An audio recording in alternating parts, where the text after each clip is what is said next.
I feel a bit like a contestant on Great British Bake Off, for those who watch it, where we've got a huge topic here. I could honestly spend hours on it. We'll try and squeeze into 15 minutes what we can. So just a very quick bit of background. As I said, it's lovely to meet you all. My name is Andrew Lawrie. I'm in charge of all the tech things here at Workspend, which is part of the US tech group, which mainly means if things go wrong, it's probably my fault. But I've been in the industry for over 20 years, running often quite analytics heavy projects around the world, global, for some of the world's biggest companies. It's been great fun.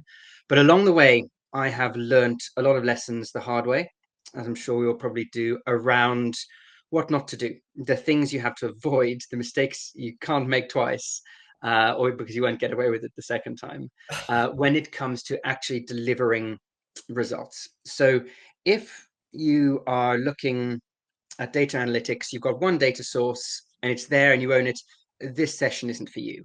We're looking at complex analytics projects where traditionally you'll deliver something, but the real challenge is delivering the results. It's not actually defined by great, we've got a pretty screen, job done. We're actually looking to make a difference. And I think the common theme today, and thank you to all the previous speakers, it's been excellent, is that AI is here, AI is powerful, but actually delivering results, real results, can be a challenge. So let's take a very quick look through a few of the key points. We'll go through 3 slides today, and at the end we're going to summarize with the 3 things you have to really pay attention to in order to deliver results. But when you do, the results can be great. So moving on to the first slide, bear with me a second. There we go. Perfect. Ian, has my screen updated? It is. Yep, it is. Excellent. Super. I always like to imagine, for those of you who ever played it, there's a childhood game called Poo Sticks, where you drop a stick in the river and it floats down the stream and you can follow them. So I imagine a piece of data in any of these projects, tie a stick to it, and you just watch it go through this whole process. And the very first stage of this data evolution process, which is common to so many of these projects, is the composability. And this is that first key pillar. I mean, look, we're here in 2024, data analytics and things have been around for decades. We've got some amazing platforms, some amazing tools. Why don't we easily know everything? Why can't we just sit down and there you go, here's everything you need to know? It's because the data is that fundamental challenge that is never going to go away. Data completeness, data, just getting the data in the first place, data quality, all core issues that are really hard to solve. And actually, if you don't get it right, you're never going to actually give good insights. You're going to give even worse, bad insights, which in my book is way worse than no insight at all. I'd rather not know anything than think I know something that's wrong. Really, really terrible.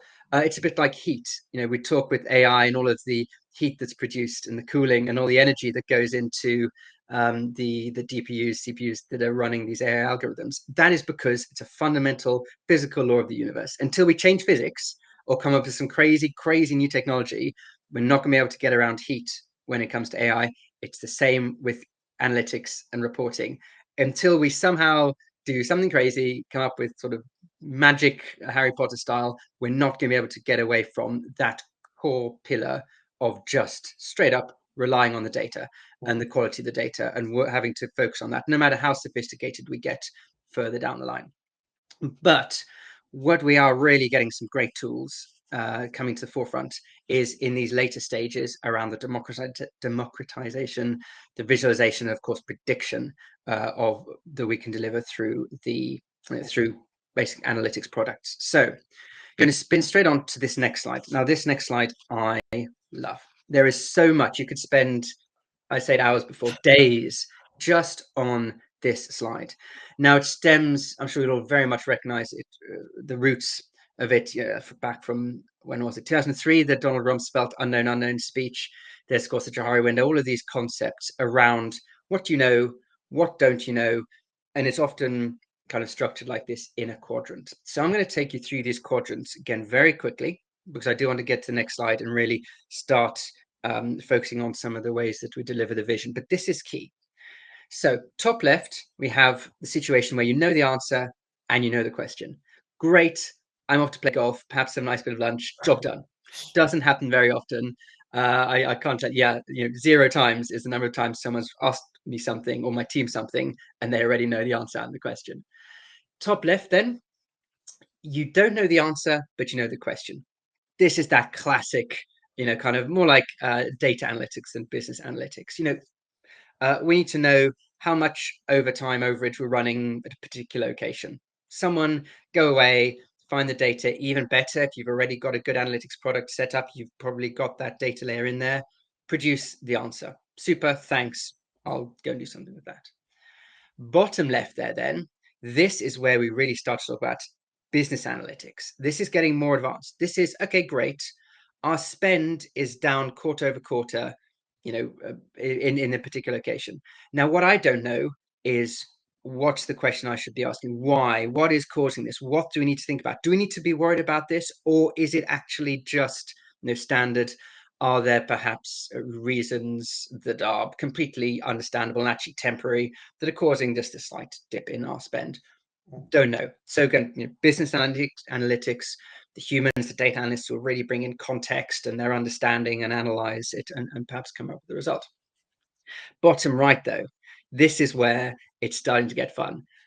Here's some data. We want to get better. We want to be more profitable. We want to win more clients. Pick a good thing you want to do. Go. We don't know what questions we need to ask. We don't know what the answers are. We maybe don't know what the market's position is. Really, this is where we have to now, actually start to innovate and do fun things. So, Andrew, you've just before you into that, you've just blown my head with that explanation, which was sensational. I don't know if we could just pop back for a second, could we? Yes, of course. Because I did just want to tease you on it and just say, if we go back 10 years ago to now, well, what's changed in this last decade to those points and how we can cope with them? Absolutely right. And that is, in fact, that very first thing on this next slide. You are so right. I've worked with Ian for many years. He's a wonderful chap. Will often like be ahead of the game and pose the question that is now on the tip of everyone's tongue. Absolutely, Ian. The difference, and in fact, there's a lovely example I saw of it yesterday on the CNN website. I don't know if anyone reads CNN, but it was about basically the dangers of AI and that AI was enabling people, people who are seeking to evade the sanctions, for instance, on Russia. AI was enabling them to find out the information and perhaps conduct illegal activities. Now, the point the article made is the key one here. The information was out there. They could have Googled it, whatever search engine you prefer to use, found the information, but they would have had to read it, summarize it, understand it, learn. What AI did, and in this particular case, it's a large language model, what that did is it just cut down the time. They could simply, as long as they could get around the built-in safeguards around the prompts, they could just have AI instantly a few seconds, deliver to them that knowledge summarized and expressed in a neat and understandable way. So this is the key thing, I believe, to all data analytics, is that we are not talking theory, we're talking reality. The people in the team running the data analytics, they need to eat and sleep, occasionally take a weekend off. We are limited in time. Give me infinite time and infinite resource, I can come up with infinite answers. Great, let's do it. How often does that actually happen? Never. And this is where we have to be so careful in defining our scope and our vision.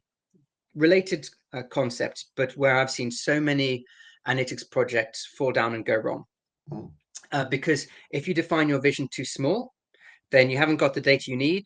You perhaps haven't engaged with the right platforms to actually answer the questions at the right level that you're ultimately going to want to, which would be no problem if you had infinite time. But of course, again, time is money, etc., etc. Often can't afford to scrap what you've done wasn't right because you didn't get your vision clearly defined and start from scratch. Similarly, vision is too big. Excellent. Let's now spend years building the world's best resource around ABC, and all the CEO wanted to know was, what's the weather going to be like tomorrow? Look it up on your phone. That, again, it's about time and money. If we had infinite resource, wouldn't be a problem. But we live in the real world where, with very constrained resources, we are trying to deliver accurate insights and results. So this is the thing, you have to define your scope. And it has some examples lined up for that, but with an eye on time, we'll just keep moving through. Yeah. And the point then I want to get to is around how we now interact with the data. So of course, the humans throughout this process remain so essential. I think we've all seen it. That was actually a very good speech just now in one of the other halls around the hype curve on AI. Yeah. A very good example I always come back to is, I saw a wonderful headline: AI helping to save endangered elephants in, I think it was Sumatra. Great. This headline, in my brain, there was then a picture of a Zen master AI, or maybe some crusty old academic AI who's sitting there, maybe in an armchair, kind of directing the humans, saying, look, the problem is this, you've got to do that. What you need to consider is this, off you go. Couldn't be further from the truth. When you got through the first few paragraphs of hype, it was actually a high school level computer vision application where they were just using AI to monitor video feeds and flag up when there was an elephant kind of approaching a fence. So a much better headline would have been AI being used to help solve this, or even better, something like simple computer vision, nevertheless very useful, being used to solve this problem. Yeah. So this is where we get to, in exactly the same way, with traditional dashboards and reports. Obviously, people do throw around the word dead, which I think is a bit harsh, but at the same time, they are, they're often presented in fact, and here you go, here's what you've got. We can obviously run off to some wonderful tools like Power BI, Tableau, if you want to know more, if you want to phrase your question a bit differently. But again, time, money, resource, that stuff doesn't come for free, and you have to have got your vision right in the first place. So AI, obviously AI helps with the data. It can help you clean and improve your data, monitor your data, perhaps even potentially provide on occasion a source for the data. But what it can also do is, as long as you've got your vision right, so you've scoped your data right, you've scoped the project right, you can then layer AI on top in some really innovative ways to make a huge difference. And this is, we're now on the right hand side of this slide, where we can democratize and iterate and grow these questions around the unknowns. So you can actually have AI answering, in this very, very natural language interactive way, questions that are posed similarly in natural language interactive way.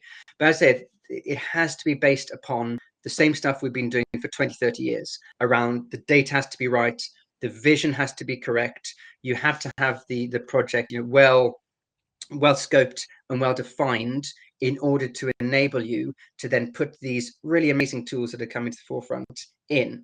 And this is why we're not sitting in an amazing world where you can just find out anything instantly within your business. Like I say, if you've got one data source, different. But within the world of business analytics and data reporting, we are still facing the same problems. But at the same time, AI is now giving us, with correct data, the correct defined vision, is now giving us genuinely interesting and exciting ways to grow and improve those interactions with that analytics product that you're then producing. So yeah, this is genuinely, in the next several years, going to really make a huge difference in the way, especially I think, senior leadership teams engage with the analytics and the reports, and then use those insights to drive the business decisions. But as I say, it's all based upon solid underpinnings. And the yellow bar has now gone down to 30 seconds. So I'll wrap it up there. So Andrew, on that, just to finish up, listen, thanks for that. Really good thoughts. But I wanted to ask you the question really about, with this journey that's going on, does AI end up being the coach or the analyst? Which end of the scale is the AI playing in this journey? Such a great question. And currently, who knows what's going to be invented tomorrow. Currently, I would argue that it is a tool for the analyst. So the analyst who has the business knowledge, the context, real deep analytical understanding, perhaps sometimes of the specific, program and application within your business, is using AI as a tool. Then AI can be the general coach kind of further downstream when you're then consuming the insights and interacting with the insights that have been delivered, and perhaps looking to understand the reasons and possible explanations for something beyond what the human data analyst using AI as a tool has delivered. Yeah, I get it. And in terms of the potential of AI, I remember going back to your little quadrant there, the 4 quadrants of what you don't know and what you do know in the questions. With on the bottom right of that, where you said, I don't know the question, I don't know the answer. I mean, are we reaching a stage where AI could very well just kind of look at data and tell you what it's seeing? And again, as long as the data and the vision have been scoped correctly. So, yep, I couldn't tomorrow with a bit of AI magically solve all the problems. It Yeah, is absolutely still this fundamental challenges that we've been facing since forever. Again, who knows what'll come along tomorrow? yeah, General AI, etc. But at the moment, absolutely, it is based upon the incremental ability to now interact with these analytics products in a different and very interesting way.